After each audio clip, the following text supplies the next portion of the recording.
Es un gusto saludarlos. Les habla Andrés Osorio Guillot, periodista del Espectador, y estamos aquí en Penguin Podcast Colombia con un gran invitado que acaba de lanzar su libro en la Feria Internacional del Libro de Bogotá, Héctor Abad Faciolince, escritor paisa. Ustedes lo conocen, por supuesto, ya por una gran serie de libros, de novelas, ensayos, etcétera. Héctor Abad, bienvenido. ¿Cómo está? Bien, muy bien, muchas gracias. Bueno, estamos aquí para hablar de Ahora y en la Hora, su más reciente libro, que no me voy a adelantar. Yo quiero que sea usted quien nos cuente este libro de qué trata. Yo le venía mencionando ahorita que yo me ha llevado una sorpresa porque dije, es una novela, pero empiezo a leer y me doy cuenta de que no es así. ¿De qué va este libro que llega o acaba de llegar a las librerías? Bueno, este libro en realidad es un viaje. Es un viaje que yo hice, es un viaje por la escritura también. Tiene que ver también con el viaje de la vida y con el hecho de que cuando la vida se alarga y uno se va volviendo viejo, muchas cosas se le vienen a la cabeza. Pero hay dos inspiraciones fundamentales en el libro. Una es un país invadido, un país en guerra, un país injustamente masacrado, que parece quedar muy lejos de Colombia y sin embargo tiene muchas cosas cercanas, que es Ucrania, y una colega escritora de 37 años, Victoria Amelina, ucraniana, poeta, escritora de libros infantiles, escritora de novelas, y al final de su vida, una defensora de los derechos humanos que estaba dedicada a documentar los crímenes de guerra de los rusos. Ella es la principal inspiración de este libro y de algún modo a ella está dedicado. Es que nosotros hace más o menos 2 años nos llevamos un susto cuando nos llega la noticia de que usted está o sufrió o hizo parte junto con un grupo más de personas de un atentado en Ucrania, que fue uno de estos momentos duros de esa guerra que han librado en los últimos años Rusia y Ucrania. Y todos estábamos aquí muy preocupados, por supuesto, por lo que había pasado y buscando sobre todo señales que nos indicaran que usted estaba bien, que eso que vivió pues no representó finalmente en términos físicos mayores inconvenientes. De esto va un poco este libro. Es curioso porque usted cuenta que su familia no le gustaba mucho la idea de que usted viajara a Ucrania, pero cuéntenos por qué termina en Ucrania y bueno, ¿por qué decide escribir este episodio que me imagino que igual no es fácil porque es un momento en el que uno está al borde de la muerte y me imagino que debe ser complicado hablar de eso? Sí, en junio del año 2023, hacia finales de junio del 2023, me invitaron a mí a una feria del libro en Kiev, en Ucrania, la feria del libro del Arsenal, a presentar una traducción de El olvido que seremos, uno de mis libros, al ucraniano. Yo tenía como cierta incomodidad de ir a un país en guerra, pero sin embargo en Kiev vivían mis dos editoras, dos chicas muy jóvenes de una editorial nueva. Ellas vivían allá sin miedo o estaban allá sin miedo. Y yo me dije, bueno, si ellas no tienen miedo, pues voy. Y al mismo tiempo yo formaba parte de un movimiento que había fundado el excomisionado de paz Sergio Jaramillo, un movimiento que se llama Aguanta Ucrania, que se había hecho para tratar de sensibilizar en América Latina a la gente con relación a la invasión de Rusia a Ucrania. Y entonces, también en esa feria del libro, Sergio consiguió que se hiciera una presentación de ese movimiento. Y en la presentación estuvo una periodista de guerra colombiana, Catalina Gómez, eh, una, el presidente del PEN Club de Ucrania, una escritora joven, Victoria Melina, y Oleksandra Matvichuk, premio Nobel de la paz ucraniana. Estuvimos en esa mesa. Después de esto, Sergio Jaramillo propuso y casi que impuso con sus buenas maneras que fuéramos más cerca del frente de Ucrania, porque en Kiev, aunque habíamos oído las alarmas de ataque aéreo, pues no habíamos visto los estragos de la guerra. Yo no quería ir, mi familia no quería que fuera yo ni siquiera aquí, y bueno, me convencieron y seguimos hacia el este. En el último momento, Victoria Mélina se unió también a nosotros. Ella estaba terminando un libro, se iba en pocas semanas para París a terminar ese libro, pero nos quiso acompañar. Y entonces nos fuimos 5 hacia allá. Y bueno, todo iba muy bien, fue interesante, doloroso ser testigos de esa invasión, muy duro lo que ella nos alcanzó a mostrar. Y en el último día, para agradecerle, fuimos a esa pizzería donde cayó un misil Iskander ruso con 600 kilos de explosivo en la cabeza, que fue el que cayó encima del restaurante y que mató a muchas personas instantáneamente, a 12, y entre ellos pues niños, y donde cayó herida de muerte Victoria Mélina. Dice usted en uno de los fragmentos del libro que aún guarda la chaqueta que tenía puesta en ese momento, como un homenaje a la memoria. Y eso me conmovió un poco, me estremeció porque me pregunto y le pregunto qué significa guardar un elemento como ese y todo lo que simboliza. Hay situaciones de la vida donde uno quiere como conservar algún objeto en el que la memoria se pueda apoyar, sobre todo una persona como yo, tan desmemoriada, que tiende a olvidar las cosas. Cuando mataron a mi papá, yo guardé durante muchísimos años la camisa ensangrentada de él, y solamente me deshice de ella cuando escribí El olvido que seremos. En este caso, pues, la chaqueta que yo tenía tenía manchas de tierra, sangre, probablemente de Victoria y de las personas heridas ahí alrededor después de ese atentado. Yo la lavé, la hice lavar, pero quedó con las manchas. Y esas manchas me parecen bonitas, significativas, y una especie de eso que se llama un memento, una manera de recordar, una manera de no olvidar. Usted cita en el libro a Vasily Grossman, que describe también en su novela Todo fluye, la siguiente frase: no hay inocentes entre los vivos, todos son culpables. Y en el libro, incluso cuando usted llega a Ucrania, dice que se siente un poco mal porque llega a un hotel en donde la habitación está impecable, todas las comodidades, pero está en un país en guerra.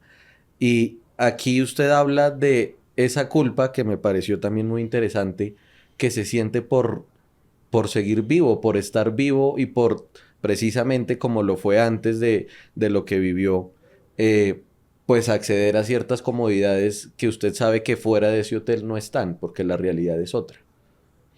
Sí, yo estoy contento de haber sobrevivido, Osorio.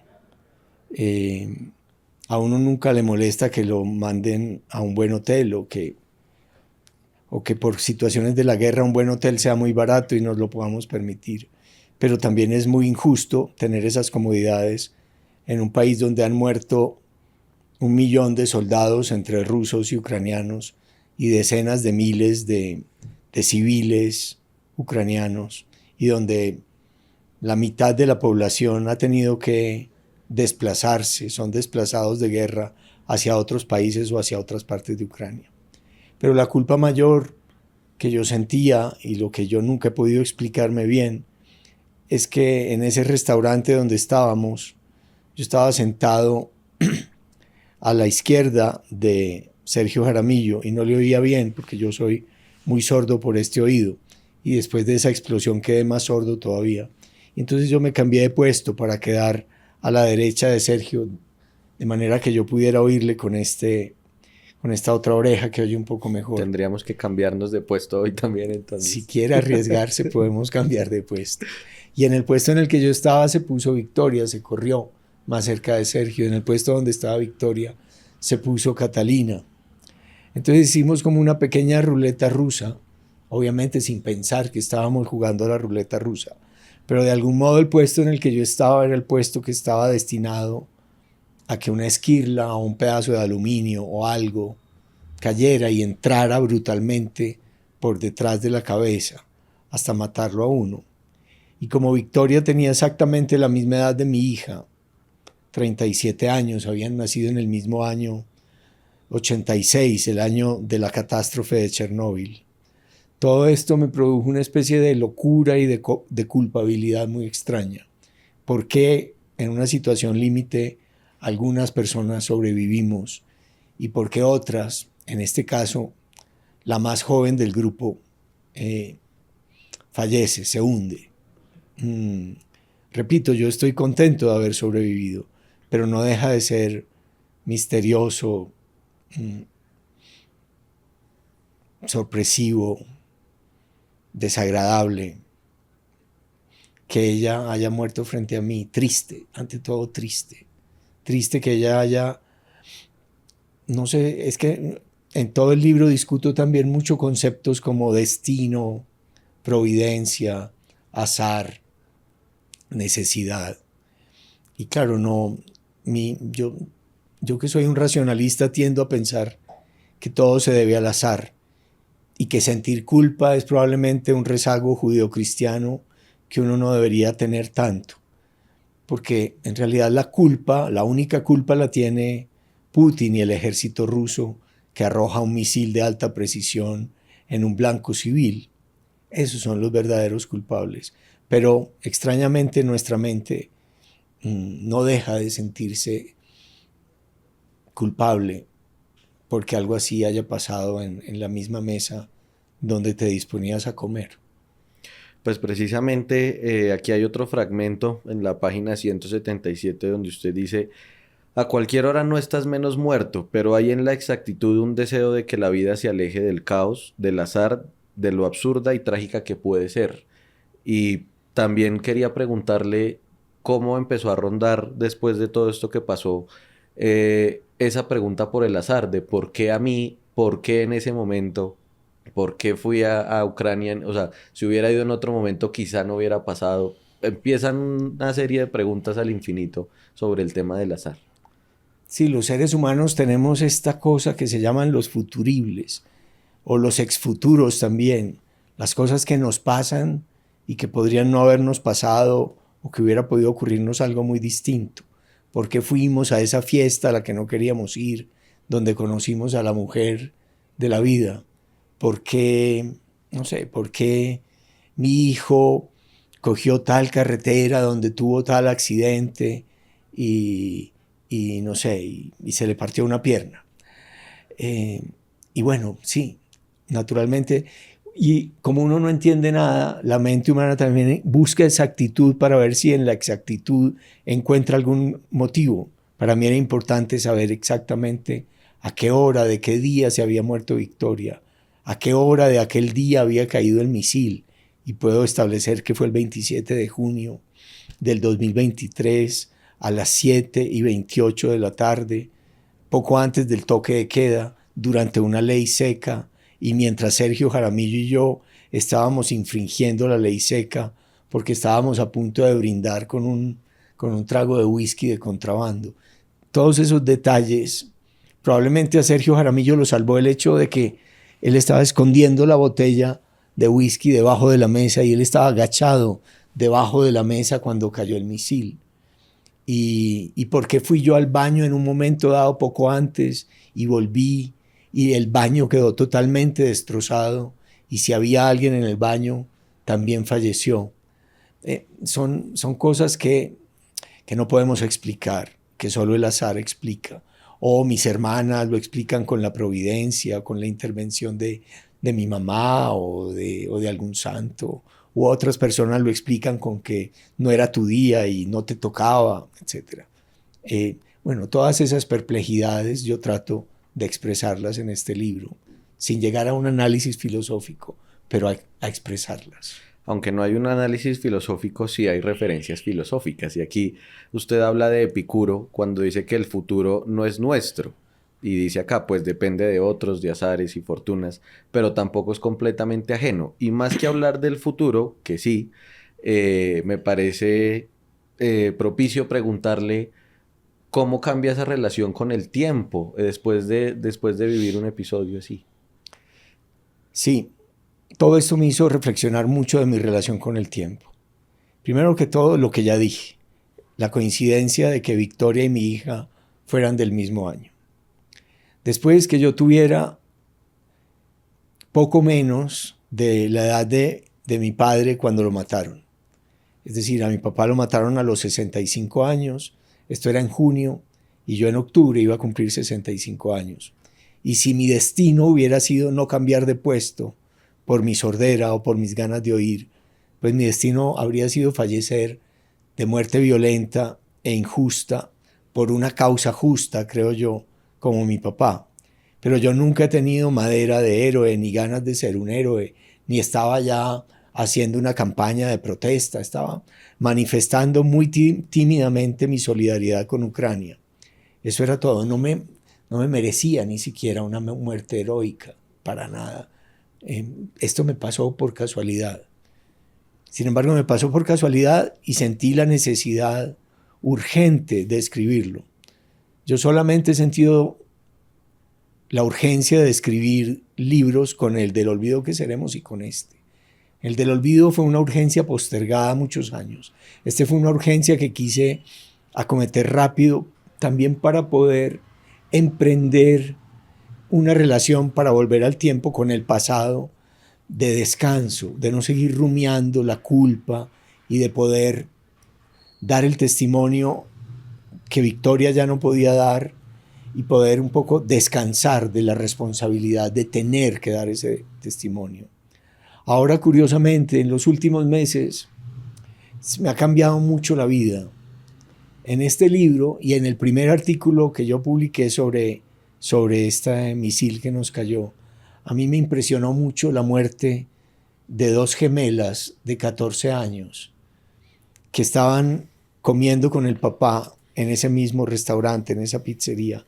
Él las había llevado a comer porque habían sacado muy buenas calificaciones. Y ellas dos fallecen en el acto con el golpe del misil, con el bombazo, con el atentado. Y el padre sobrevive. Y siempre me pareció espantoso para un padre que sus dos niñas gemelas de 14 años fallecieran frente a él y él sobreviviera. Y bueno, digo que hay algo curioso en el hecho de que mi hija, la de la misma edad de Victoria, tuviera un año y medio después, sin que yo lo supiera, un par de niños mellizos que me hacen cambiar completamente mi relación con el tiempo. Yo estaba viviendo Osorio mucho hacia el pasado y con este par de niños, de repente, la vida como que me dice que tengo que mirar es hacia el futuro. Mi relación con la vida y con la muerte se transforma mucho con esta experiencia y con este libro y con lo que ha venido después, con el hecho de ser ya más viejo que mi padre, de haber sobrepasado la edad de él y con el hecho de esta nueva experiencia que me traslada afortunadamente hacia el futuro y hacia la esperanza como de no arriesgar la vida, de no arriesgar la vida. Hay un epígrafe también en el libro de Joseph Roth, uno de los escritores que yo más quiero, en el que dice que la vida es un regalo y que el hombre que se expone voluntariamente a un peligro comete un pecado, porque la vida es un regalo. Digamos que aprendí, creo, a no exponerme voluntariamente a ningún riesgo y a tratar más bien. Yo tengo dos ejemplos en la casa de muertes. La muerte de mi padre, heroica, hermosa, pero terrible, por violencia, por un asesinato, y la muerte de mi madre a los 96 años, en la cama, en la casa, y rodeada de sus hijos y de sus nietos. Joseph Conrad dice que uno se muere una sola vez, que la muerte es solo una, pero que las formas de la muerte son varias, son muchas. Uno se puede morir de cáncer muy joven o viejo, uno se puede morir en un accidente, uno se puede morir por violencia, uno se puede morir. En fin, hay muchas formas de morir. No podemos escoger, pero podemos tratar de jugarle un poco al azar con ciertos comportamientos. Creo que sí, que uno no escoge su muerte, pero uno puede correr ciertos riesgos que propician a veces una muerte más horrible que otras. A mí a veces me molestan porque yo digo que a mí me gusta envejecer. Y aquí, Espere y verá y le va a gustar menos. seguramente me voy a arrepentir en unos años de eso.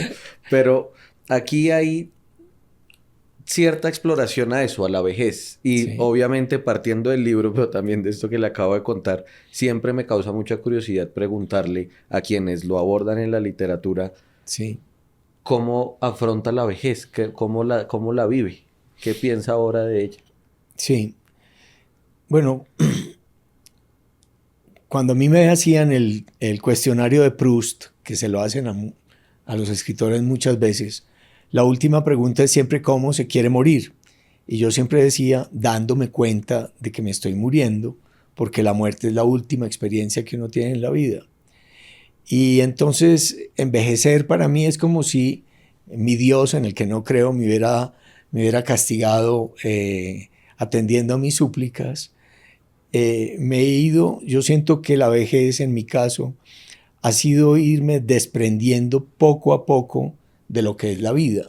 Uno la vida la percibe con los sentidos y yo he ido perdiendo los sentidos. Ya hablé de cómo he ido perdiendo el oído, me estoy volviendo sordo, ya tengo audífono después de Ucrania, perdí el olfato casi por completo, perdí el sentido del gusto. Entonces he ido perdiendo facultades, uno va perdiendo facultades. Yo que he sido desmemoriado, ahora mis olvidos son cada vez mayores. Todavía creo que no soy un viejo gagá, pero me temo mucho que en cualquier momento podría llegar. Cuando padezca eso, cuando usted no se acuerda, no se acuerde bien de, no sé, de quién escribió el Fedón, eh, se va a sentir muy angustiado porque sabe que usted ha leído el Fedón muchas veces. Sin embargo, hay ciertas compensaciones en la vejez. Yo que me quejaba tanto de eso, fíjese que me salvó fue la sordera de haber muerto. Y Entonces eso es lo muy menciona en el paradójico libro. que a uno lo salve la sordera, un signo de vejez, de morir. O lo que ahora me tiene entusiasmado y feliz y esperanzado con el futuro, a pesar de las cosas horribles que pasan en el mundo, es algo que se experimenta en la vejez, que difícilmente se experimenta antes, que es llegar a ser abuelo. Ah, bueno, y ya lo ha mencionado ahorita, pero eso, ¿qué significa ser abuelo? Eso me parece que es una experiencia bella también que cuando las personas lo viven, lo hablan con una ternura, con una emoción, y pues aprovechemos y hablemos de eso. Pues una de las cosas que me torturaban cuando estaba escribiendo este libro, sobre todo, bueno, a partir del momento en que mi hija me contó que estaba embarazada, una de las cosas que me torturaban era, bueno, algo que mis hijos me dijeron, y es que había sido muy egoísta al ir a Ucrania y doblemente egoísta al acercarme hasta el frente de guerra, porque no solo me había expuesto yo, sino que los había expuesto a ellos a un gran sufrimiento. Pero desde que mi hija me contó esto, de que estaba embarazada, que esperaba mellizos, pues me torturaba la idea de que a lo mejor yo podría no haber tenido esa experiencia, con solo no haberme cambiado de lugar en la mesa. Eh, tengo una experiencia muy reciente, de muy pocos meses, y puedo afirmar que van juntas, como suele pasar en las cosas más bonitas de la vida, en el amor, por ejemplo, van juntas, van muy juntos el dolor y la alegría, el miedo a perder a esta gente y la alegría de tenerlos, la, sí, el miedo a lo que pudo haber pasado en ciertos momentos y la dicha de que el futuro de repente se abra. Es, es una experiencia única, completamente distinta y que me ha curado de un montón de... Creo que ya no soy un viejo, ya no voy a ser nunca más un viejo quejumbroso. Voy a ser un viejo mucho más pleno. No tengo nada de que quejarme. Los achaques de la vejez son eso y está bien. Mejor dicho, les recomiendo que envejezca rápido. Bueno, ahí me queda la anécdota. Es curioso porque en varios de sus libros, incluso los que pareciera son los más memorables para sus lectores, sus lectoras, hay de manera implícita un retrato de su vida. Y usted dice en el libro que eso es realmente muy complicado, hacer un retrato de uno mismo. Eh, ¿Cómo ha hecho entonces para que en medio de sus libros igual logre superar ese pudor a exponer ciertas partes de su vida que son, sí, pueden llegar a ser incluso íntimas? Bueno, en este libro yo trato y hago, creo, el retrato de Sergio Jaramillo, el retrato de Catalina Gómez, el retrato hasta donde puedo de Victoria Mélina, una escritora que yo no conocía, de quien yo no era amigo, pero que conocí al final de su vida, en los últimos 4 días de su vida. El retrato de Dima, que era el chofer que nos acompañaba.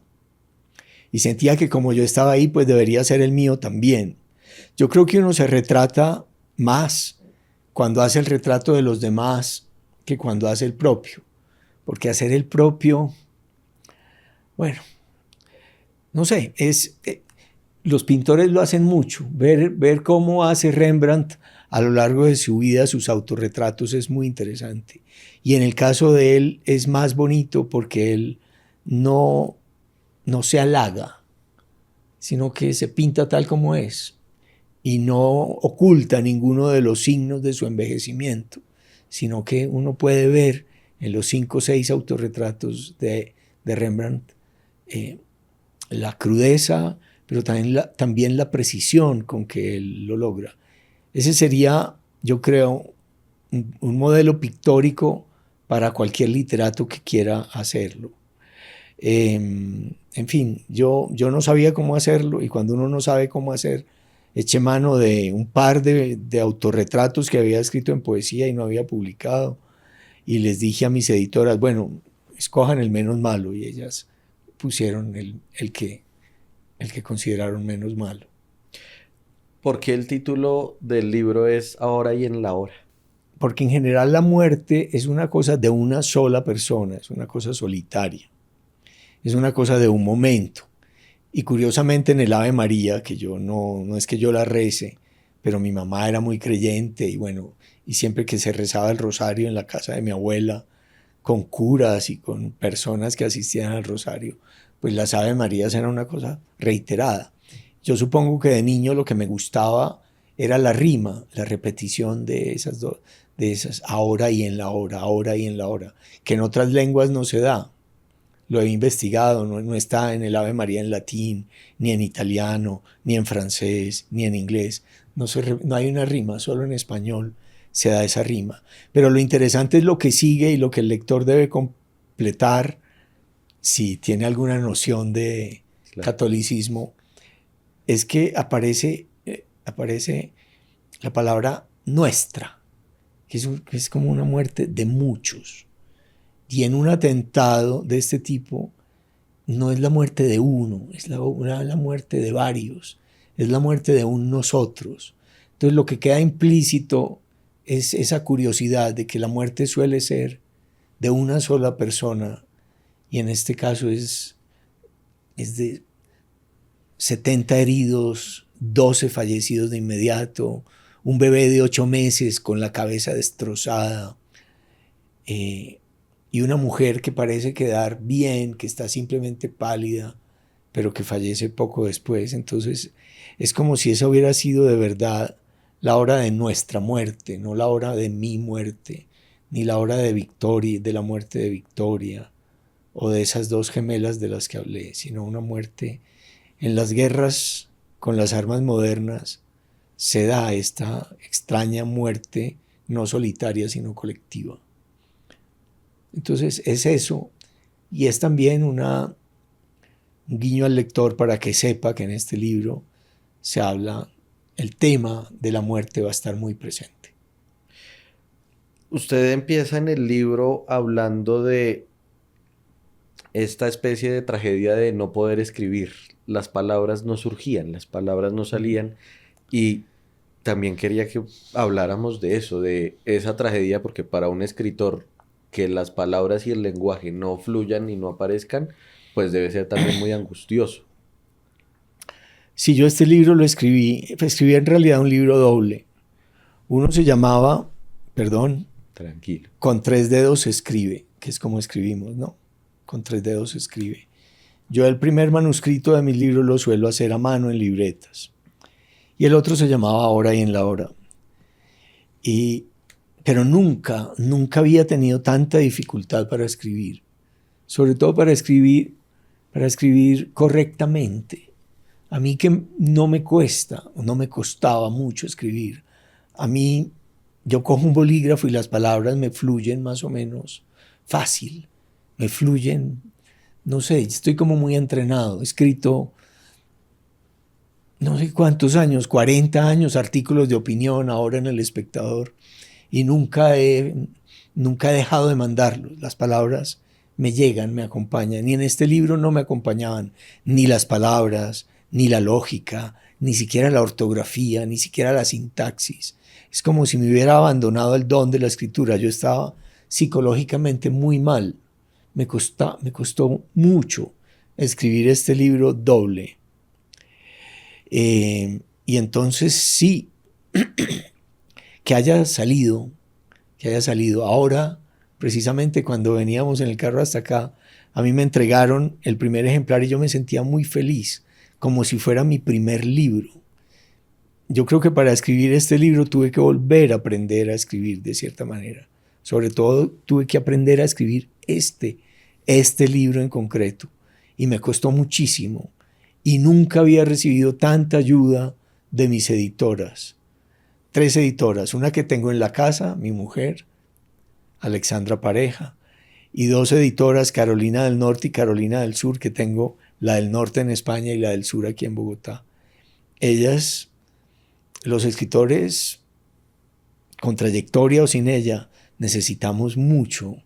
Es muy útil tener buenas editoras que nos ayuden a completar y a mejorar los borradores que les entregamos. Quiero hacerle una última pregunta y lo ha mencionado también, pero la frase me parece muy potente y es: mi más querido aliado siempre es el olvido. Sí.